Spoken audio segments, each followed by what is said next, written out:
Doctor Arshad veterinary clinic YouTube channel पे welcome.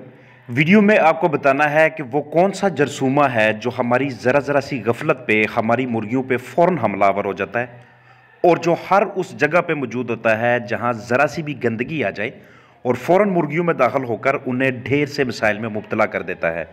इसके अलावा इस पे भी बात होगी कि मौसम सरमा में बीठें पानी नमा या पतली बीठें किस वजह से होती हैं, सफ़ेद पतली बीठों की क्या वजूहत होती हैं, एहतियात हम क्या कर सकते हैं, इलाज मुआवजा के सिलसिले में क्या कर सकते हैं, अपनी मुर्गियों को हम साल्मोनेला से कैसे बचा सकते हैं और वाटर ट्रीटमेंट यानी कि पानी की ट्रीटमेंट कैसे कर सकते हैं, जो वाटर क्लोरीनेशन है उसका क्या क्या फ़ायदा होता है। तो चलिए वीडियो का बाकायदा आगाज़ करते हैं।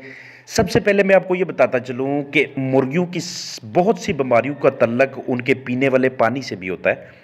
पानी बहुत सी बीमारियों को फैलाने का सबब बनता है और अगर हम साफ़ सुथरे ताज़ा पानी का इस्तेमाल जारी रखें और इसमें हम ब्लीच या ऑर्गेनिक एसिड मिसाल के तौर पर एस्टिक एसिड वगैरह का इस्तेमाल करें तो इन तमाम अमराज का सद्देबाब किया जा सकता है। ये मैं सामने आपको ऑर्गेनिक एसिड दिखा रहा हूँ, ये मेरे पास एस्टिक एसिड की फार्म में मौजूद है। इसका तरीका इस्तेमाल और इसकी डोज ऐसे है, इसको हम पानी में 1 cc 10 लीटर के हिसाब से इस्तेमाल करते हैं। अगर इससे हम एक महीने में 4 से 5 मरतबा इसी डोज के साथ इस्तेमाल करें तो ये जो मैंने जितने भी मिसाइल आपको बताए हैं, साल्मोनेला के, इकोलाई के, बर्ड्स के अंदर जो फंगस आ जाती है, जो उसके ऊपर एक झिल्ली सी बन जाती है, जो उसे सांस के मसले हो जाते हैं, वो काफ़ी हद तक कवर हो सकते हैं। ये इसके लिए एक बेहतरीन ट्रीटमेंट है। इसके साथ साथ अगर आपके पास ब्लीच है तो ब्लीच को आप 1 cc 15 लीटर के हिसाब से इस्तेमाल करते हैं।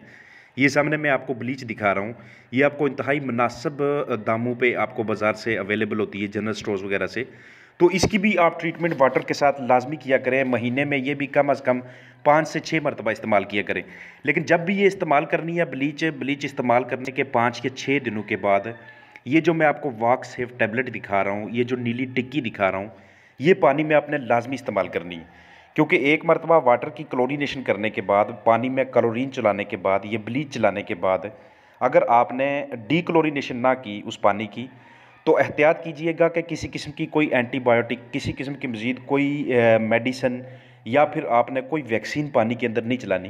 क्योंकि जब तक ब्लीच का असर, जब तक क्लोरीन का असर पानी से ज़ाइल ना हो तब तक वैक्सीन चलाना बिल्कुल महफूज नहीं रहता।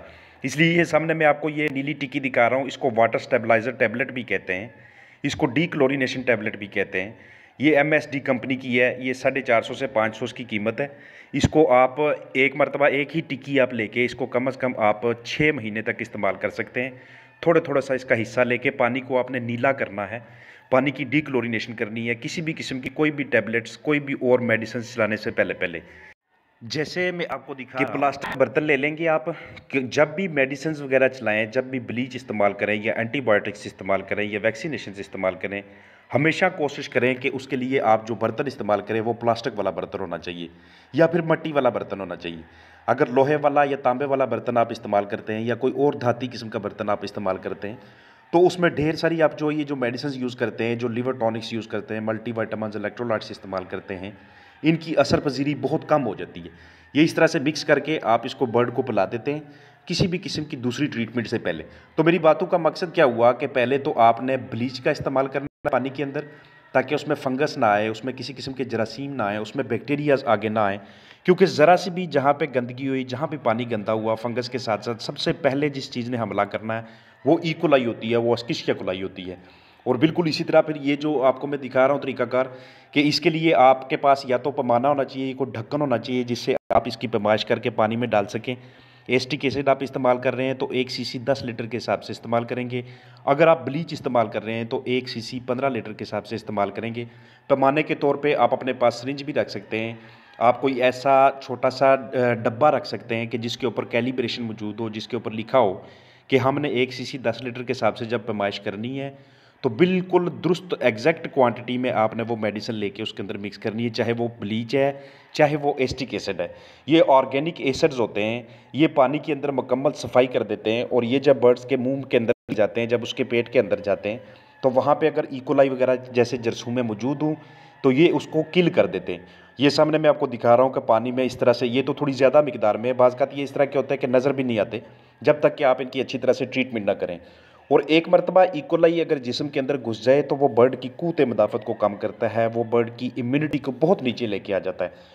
और जब भी बर्ड की इम्यूनिटी नीचे आती है उसके बाद बर्ड को सारी बीमारियों का आगाज़ शुरू हो जाता है। जहाँ पे पानी खड़ा होगा या जहाँ पे आपने मुर्गियाँ रखी हुई हैं उधर अगर इस तरह का कोई पोर्शन जमा हुआ आपको नज़र आ गया तो उसको आपने फ़ौरी तौर पे निकालना है। इसके ऊपर भी इकोलाई फ़ौरी तौर पे आ जाता है। इकोलाई में जब बर्ड मुब्तला होता है तो वो इस तरह की बिट्ठें करता है। इस तरह की बिट्ठें बाज़ का सीका से भी निकलती हैं, लेकिन वो इक्का दुक्का बिट होती है इस तरह की। अगर इस तरह की बहुत ज़्यादा बिट्ठें हों तो इसका मतलब है बहुत ज़्यादा गंदगी है, बहुत जरासीम है। आप जरासीम कुशी बिल्कुल भी नहीं कर रहे।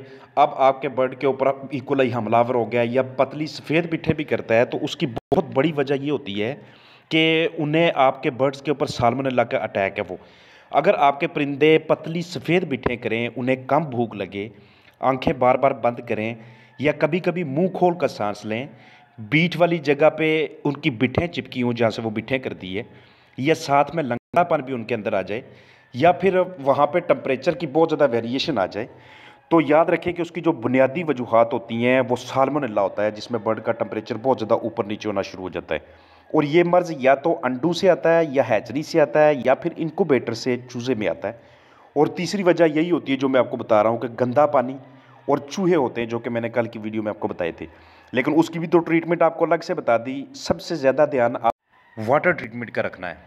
बाकी तमाम अनासर पे नज़र रखने के साथ साथ पानी में ब्लीच या ऑर्गेनिक एसिड का आपने इस्तेमाल करना है और मर्ज़ को आगाज़ पे ही आपने पकड़ना है। और किसी भी किस्म की एंटीबायोटिक चलाने से पहले पानी में ब्लीच का इस्तेमाल करके उसके नताइज देखने लें।